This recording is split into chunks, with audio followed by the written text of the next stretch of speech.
doing? I'm very good. How are you? Have a good week? Yeah, really good. Busy, but Good.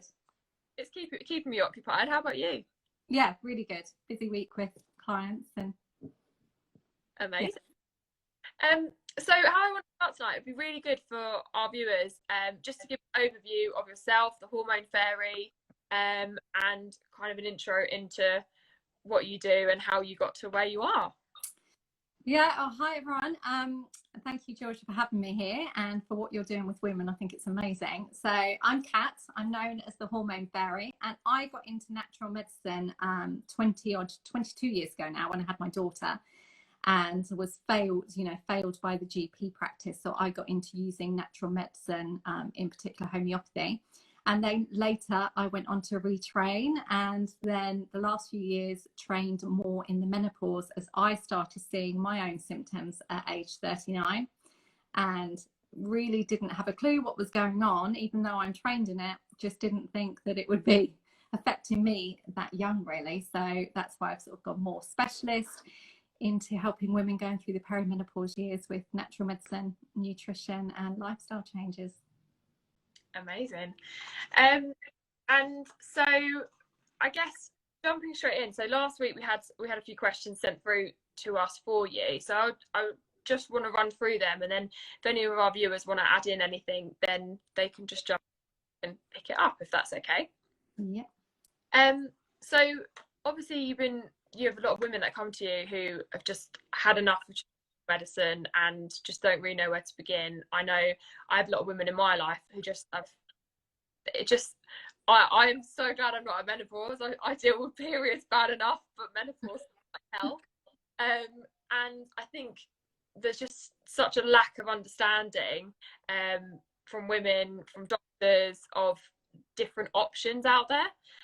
So what's the most common issue that you get asked about when people come and see you?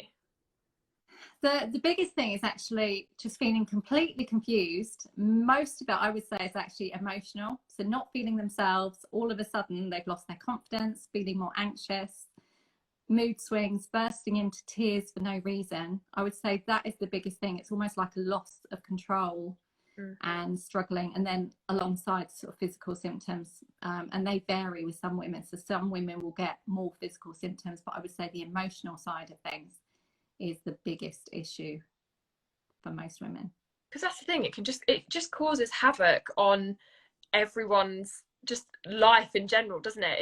It's just that's what I can't compute, is the fact that it still feels that so many women are just kind of stumbling their way through it, and it has such a massive effect. Yeah. That's what just absolutely, I think that's the issue, is most women sort of in their 40s don't realize that they're starting to, the hormones are going all over the place, and they don't actually realize what's going on. And there is that lack of understanding, lack of education. Do you have people that have kind of, they've had people in their life say, oh, you might be menopause, or do you have a lot of people that are kind of become aware and refer themselves, like, or does someone point it out? I would say most women refer themselves. I would say for most women, there's a lot of women in denial that, maybe their friends, especially if they're younger, or their friends may not want to talk about it. For some women, it's still a bit of a taboo subject, and they don't want to talk about it. So quite a few women feel isolated, that they've got no one else to talk to about what's going on. And then if they've got a partner or some of their friends, they might just think they're going mad. A lot of women say to me, I think I'm going mad. Yeah, I think that's the thing. Marie says, this was me. She thought through it because she didn't want to be fobbed off of HRT or antidepressants. And I think that leads on, like, what is your thought about HRT and doctors trying to prescribe antidepressants just off the bat and not really investigating what's actually needed? Yeah, I mean, I'm not an expert in HRT. Obviously, I've sort of trained in it and studied it, but I'm not an expert in HRT. So there is a place for medicine. Some people, some women swear by HRT, and that's absolutely fine. But I see women who want to go the natural approach. I think the issue is that so many women go to the GP surgery and they're given like 10 minutes maximum. Quite often the doctors that they see are not trained in the menopause, or don't have enough menopause training. So they may have 10 minutes, 20 minutes if they're lucky. And the options that seem to be given to women are, number one, antidepressant, first of all, if you're feeling low, sad, moody, HRT, but some doctors don't even do hormone testing, blood tests, before they give HRT. And then the other option is the coil. So many women are, given the coil, even though they are, they have they're not looking to prevent pregnancies or anything, but they are offered the pill as a hormone solution. So I just think there needs to be more education. Maybe some doctor surgeries do have a specialist or a GP who's more trained in menopause. And then, so many women, if they want to go natural or go for a more natural form of HRT, then they have to go private, which is really sad. So I just feel there needs to be, maybe doctor surgeries should, outsource. Maybe they could do talks in their waiting room and allow other specialists in to talk about what other options are available and let women have a choice.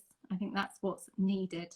Yeah, that I think, and kind of present them with all different options they can make the themselves, I guess. And I think is that what you would say, that's the way forward to improve women's health, and like the awareness around it then is kind of bring specialists and look to them, really? Yeah, I feel so. To have specialists, whether that's somebody that is more specialist in the HRT medical side, or a gynecologist, or there are doctors that specialize, like I say, in the bio-identical or the body-identical HRTs. But then bring in alternative therapists, whether it's CBT, someone like myself that does nutrition, homeopathy, hypnotherapy. There are so many things that women can do, and if they just understood other things and were given that option, and it would it would actually benefit women.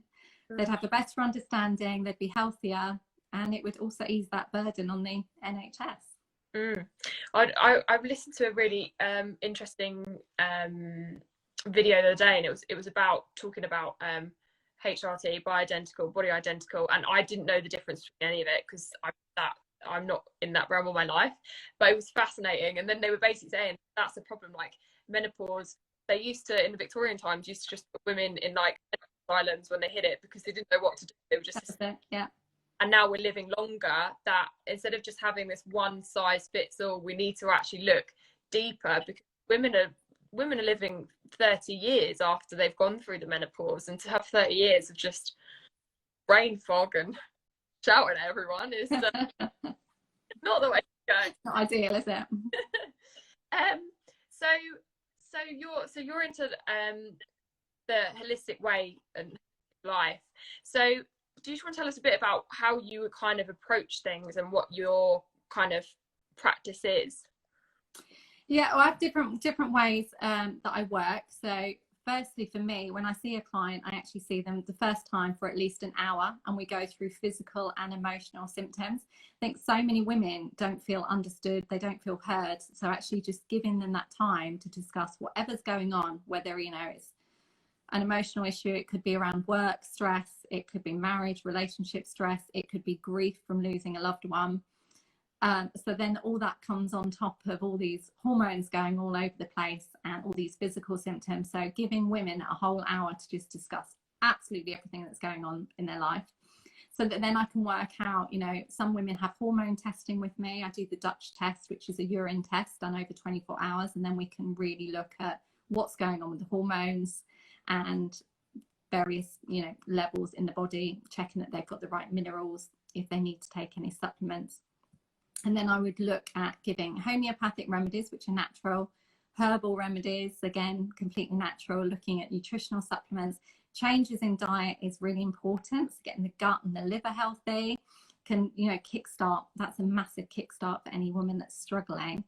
And then just lifestyle changes. So putting in, the right type of exercise for how you're feeling, maybe trying some meditation, adding in more gentle exercise can help too. So it's a real combined approach that looks at every area.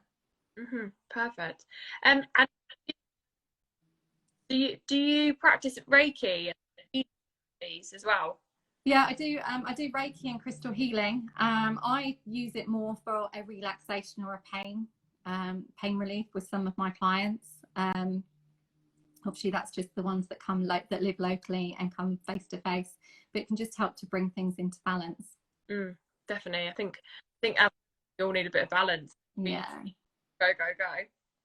And so one of the questions that we did get is there a natural estrogen supplement at all? There are supplements that are, that are more phytoestrogens, so they're plant-based estrogens. I would say, I find so many women go to a chemist or they'll Google something, and I get women come to me, or they'll be online when they're working with me, and they're showing me this big array of supplements in their cupboard, which is fabulous that they're trying. But sometimes, if you don't know what's going on with your estrogen, then maybe sometimes taking estrogen or a supplement that's high in estradiol can help your estrogen levels, maybe the wrong thing for you. So you can do it naturally, adding in more phytoestrogen rich foods, which almost mimics estrogen in your body. So things like flax seeds, pumpkin seeds, tofu, carrots, sweet potato are really great, chickpeas. So it's looking at, trying to include a varied diet and maybe have a few days looking at some vegan. I wouldn't, some women that are vegan find massive benefits in menopause, but just adding in a couple of days of eating more vegan friendly food can really help. Yeah, that's definitely helped endometriosis, like, massively. But I think that's the other thing, like, which I also relate to massively. I find myself holistically, and I read these things about different supplements and stuff, but it's so hard to know when you don't know what you're beginning with. So would you suggest having a hormone test just to see what those levels are, see what you're... Yeah, I would say ideally have a hormone test. Doctors are reluctant to do hormone testing on some women, and hormone testing, your hormones fluctuate every minute of the day. So sometimes with the doctor's test, you're just doing, like, it's a snapshot of your hormones at that particular time that you went to the GP and had the blood test. So it may be inaccurate, or doctor comes back and says your levels are normal. So doing other forms of hormone testing is really beneficial, or speaking to somebody that's actually qualified and that can look at your symptoms and say, we'll take these supplements or add in these foods, rather than just buying something off the shelf that may not be doing you any favors. Yeah, I think that's the thing, and that's what I've kind of stopped buying loads of supplements. I'm like, I actually don't know if I'm doing any damage or I'm helping, or I just don't really know. Actually, Marie just said shopping for seeds. She never knew that. Yeah. I found a fact out today that seeds in their form are 30% more nutritional than, like, the vegetable, fruit and veg that they are. Yeah. Like 30%. That's massive. Yeah. I'm really intrigued by that. And the other thing that really intrigued me on your Instagram the other day, you had this amazing box of vitamins. Like, can you tell us a bit more about... that was the this one? Yeah, so it's a homeopathy box. So it's homeopathic remedies. They're completely natural, and this box, it comes with like 38 different remedies, just to show you, and they're tiny, like little white sugar pills, but they each contain different things. So this box is amazing. It comes with instructions of how to take them and what the remedies are good for. It's got everything in this. So whether it's period pain, through to, there's a great remedy, Nux vomica, for hangovers, for any women that struggle. And I see more clients in their 40s and 50s that alcohol just doesn't suit them. So Nux vomica, there's remedies for sunstroke, coughs, colds, viruses. Are we there? Sorry. Oh. Yeah. Yeah, anything. So 48 remedies, and it deals with anything: constipation, diarrhea. You can give them to your children, your partner. Amazing. Do you really like useful. that? Because I'll put it on the I'll put it on my social and stuff. Yeah, I'll drop you a message. Yeah, so they're really useful. That's like life in a box. Yeah, it's like your own first aid box. And I take mine on holiday, pack it in my suitcase, and I take it everywhere. And my kids are so well used. My kids are older now, but they've been, since they were younger, just dipping into the box and helping themselves whenever they got an issue. That's amazing, because I saw you say that you woke up and you felt achy and you're really struggling, and then you opened up your little box of goodies, and it.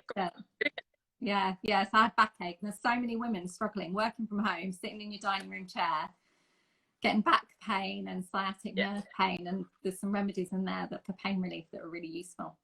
Oh, amazing. I need that. My back's absolutely buggered.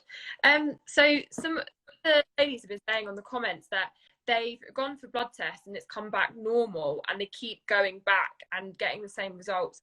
Really frustrating. Like, what's the next step if you are going to a GP like that? What would you suggest? I would, if you can afford it, look at alternative types of testing. So you could go and see a, someone like myself or a private GP that can do different types of testing, or really see somebody that can go through your symptoms and offer advice, because that's the problem with a snapshot on a blood test, and the ranges on blood tests are so wide that so many people have them and just don't get the answers they need. So just understanding what's going on with your estrogen, your progesterone, how it's metabolizing, your testosterone levels, it's all really important. Your stress levels is really vital in your 40s and 50s too. Yeah, I think stress and sugar, I swear, it's just like a joke, isn't it? Yeah. So another question we've got to ask is, how does menopause affect fat loss? Okay, so naturally, as we age, it becomes harder to lose weight. Your metabolism starts to slow down as we lose muscle mass. So muscle helps us to burn more calories, and we start to lose that.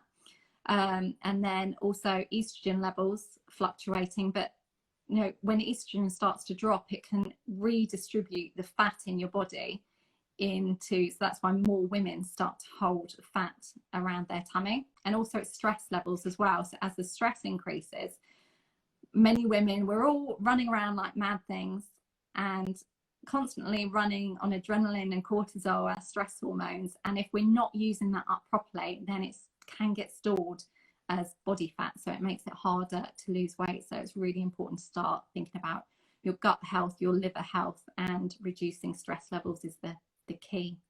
And I think that's the thing so many people aren't aware of, is just how important the gut is as an infrastructure. Like, that just is connected to everything within you, and liver as well. It's just, and I feel like so many people, I know I'm certainly the same, you kind of bash your body over and over again, you eat all the rubbish, you go out drinking, you don't sleep, all of these things just cause so much stress in our gut. And I feel everyone should just be taught it more in school and in life. There should just be like a big class on gut health, because it just impacts of everything. It does. Yeah, even our immune system, and that's the thing, we're just gone through, for those of us in the UK or the whole world's just gone through this big pandemic.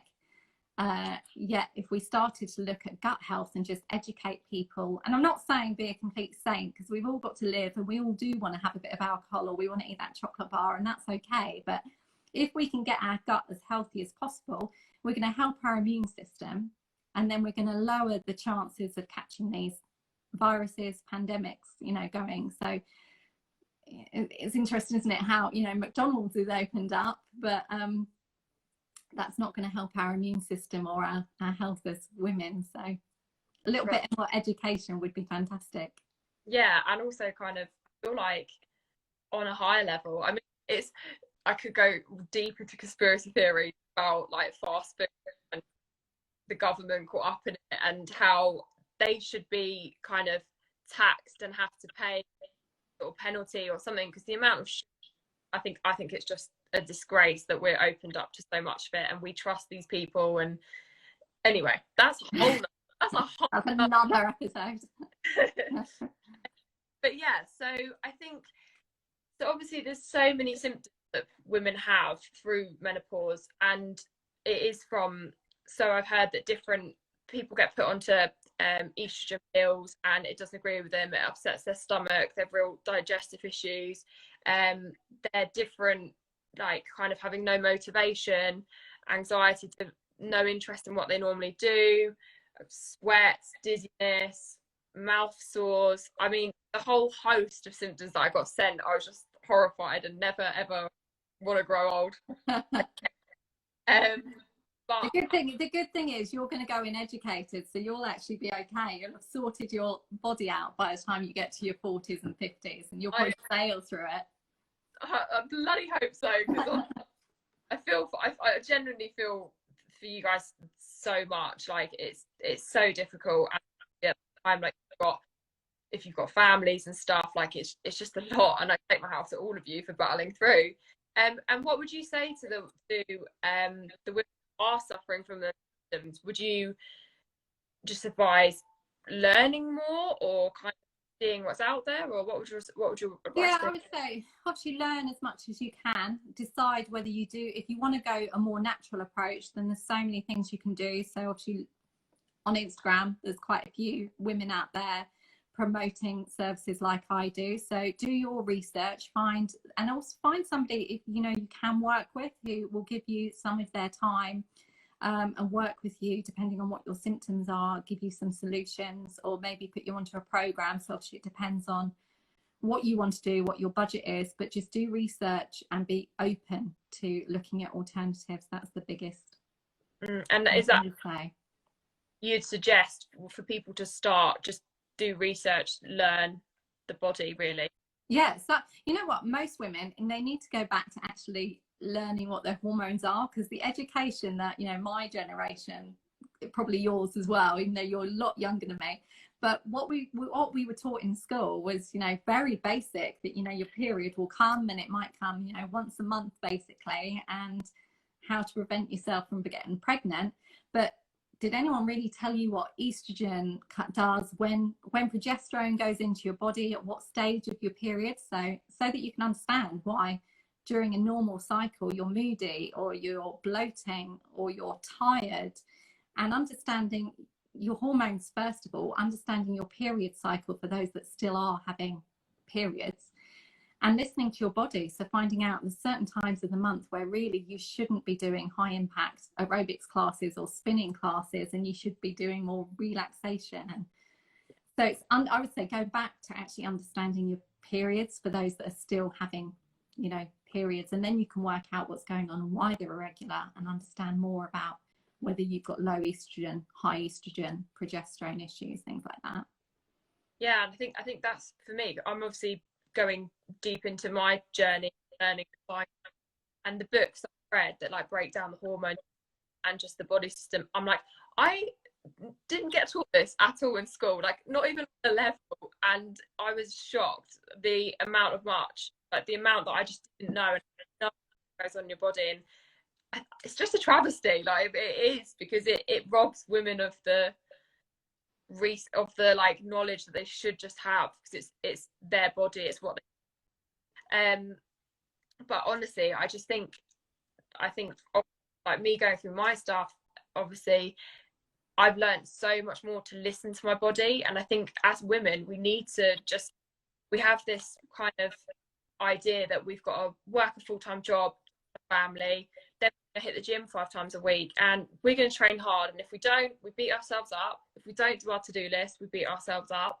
And I think what I'm kind of seeing through all the different people I'm talking to and the things I'm listening to, self-love, and much that can help women and their health. It's just break and listening to your body. It's starting almost being a little bit selfish. As women, we give, and it's going back to think when you go on an aeroplane and they do the safety announcement, the air hostess or whoever it is always says, put your own oxygen mask on before you help those around you. And it's true. We as women, we help everyone else, our friends, family, partners. The dog and the cat come before our own needs. And we need to start looking after ourselves and putting ourselves first. Being selfish, a little bit selfish, actually does you the world of good. Exactly. No, completely. So for those that are joining, got any other questions that you'd like to ask Kat at all whilst we're here? See if anyone's typing away. I'm sure Marie will. She's a chatty one, that one. Yeah, we give so much to everyone else but ourselves. It's so true, and that's it's kind of what society's put on us as well, which is the hard thing. Yeah, and that's the thing. Do see so many women, 40s and 50s, they almost get a bit resentful. So women come to me and they're almost saying that, they're a little bit resentful, or that they're having to go to work, then they're having to come home, and it's almost, still, it's sad, but they're still expected to be the ones that cook the dinner, that clean the house and look after the kids. And so many women are getting resentful at their partners, kids, and it's just because all the hormone levels and everything, and just had enough. Get to 40 or 50 and you think, excuse me, I am here. My mum definitely went through that. But it's the fact that, like, it's also the fact of, like, because it's not taught on a wider level, so for your kids to know, for your partner to know, for that understanding, unless they're open to learning, it's really hard going through something when they're not willing to investigate and learn with you. And yeah, I think they are. Menopause is, I think it's come in, I don't know if it's coming now or whether it's, you know, next year, that menopause is going to be part of their curriculum, brain fog kicking in, so it is going to be part of the curriculum. But again, how much they're going to teach, we didn't learn much about periods. So again, maybe they need somebody, an expert, to go into schools rather than just a school teacher talking about what's written in a book. So I think that's really important. And then men, I do find some men are starting to listen to or read stuff, but also there are so many men, I've got friends that go, when I tell them what I do, or they go, oh yeah, the woman in the office, she's constantly putting the heating on, turning it off, opening the window, taking her clothes. It's just, and they're almost still laughing at it. And yeah, and many women, that's the other thing, women in their job all of a sudden get anxious over something, you know, it could be bookkeeping and or accounts, and they do it every single day for the last 20, 30 years, and then all of a sudden they're tired, brain fog's kicking in, and they're worried, you know, what, you know, that their boss might think they're underperforming. I have had clients that have been put on performance management, and they're like early 50s, and some women have left their jobs because of the pressure. And it just should never get like that. Like, that's the heartbreaking thing about it. Never get to that point that women feeling they have to quit their job and they can't, there's no support for them. Like, that's awful. Janet's asked, what can we do to memory going down that road? Like, what can we do? But I would actually go back to what you were saying earlier, Georgia. The gut is the biggest thing. So the gut is actually seen as the second brain. So anyone that's struggling with brain fog, the good news is brain fog is temporary. It's not dementia. I have had a client that has been, I've had a couple of clients actually, but one of them actually went for a brain scan because she thought she had dementia. So there are supplements you can take, but it's very individual. So the first thing I would say is sort out the gut, eat healthier, maybe do a gut cleanse, just to bring your gut back into balance. Take probiotics, feed that good bacteria. That will first help you, help the brain, because it is the gut is the second brain. So it's really important to start healing that first. And I would say that for all menopause symptoms, start looking at your gut first. Okay, so that kind of brings me on to my kind of final question would be your top 3 tips that you would give to women that are really struggling. I'm guessing gut health, look at that as one. Yeah, gut health's key. So start looking at your gut health, maybe add in a probiotic, try and cut out the crap. So sorry ladies, you're not going to like me. Cut out ideally caffeine or coffee, at least reduce it. If you can't cut it out, reduce it, but maybe go a week or 2 weeks. If you can cut out as much crap as you can for a few weeks, that will really help. So cutting out the crap, cutting out sugar, and all the unhealthy food, cutting out alcohol as much as possible, caffeine, adding in more vegetables. The things I said, like phytoestrogen foods, can really help some women. More green vegetables. Broccoli is fantastic for anyone that's got excess estrogen. It can help to flush it out your body. So make sure your gut's healthy. Going to the toilet regularly, that'll help to get excess estrogen out your body. So that's the first thing to do. The other thing, if your gut's not healthy, you're not going to, if you're taking supplements, quite often the supplements won't get absorbed into your bloodstream. So that's why gut's number 1 issue. Number 2, look at stress levels. So maybe get a piece of paper and actually write down, you know, how happy you are out of 10. So get a piece of paper, mark things out of 10, look at your career. Is it a 0 out of 10 being really bad, 10 out of 10 being amazing? Look at your relationships, whether that's with your partner, husband, your relationships with your kids. Look at your relationships with your friends as well. Are they filling you with joy, making you excited, or have you got friends that are dragging you down or maybe not being supportive? So look at your stress levels, maybe, you know, grief, financial issues for some women can really drag you down, because if you're stressed, you're going to have more symptoms. It's going to be harder to lose weight. You're going to struggle with sleep. So stress is the second one to look at. Number 3, I'd say drink more water. We don't drink enough water. That's one of the ones. If you know, if you're dehydrated, again, you're not going to be, your gut's going to be more unhealthy. You're more likely to have brain fog, be tired. Your skin's going to look a bit dull. So water's key. I think that's on water. Actually, I've actually started incorporating this into my morning routine. I literally get up, I sit up for 2 minutes in just silence, like just with my thoughts, because I guess we don't ever have that time. And then I have like this bottle of water, and I drink all of that. Like before I even do anything else, I drink that bottle of water, and actually that's got me into a routine and just starts my day off so much better. Yeah. And that's good for like any women that are struggling with night sweats. Have a glass of water by your bed, room temperature water. Drink that glass of water, because you'll be sweating the night and you're going to wake up dehydrated. So, and anyone, even yourself, Georgia, at your age, we wake up dehydrated. So glass of water, bottle of water by the side of the bed is amazing.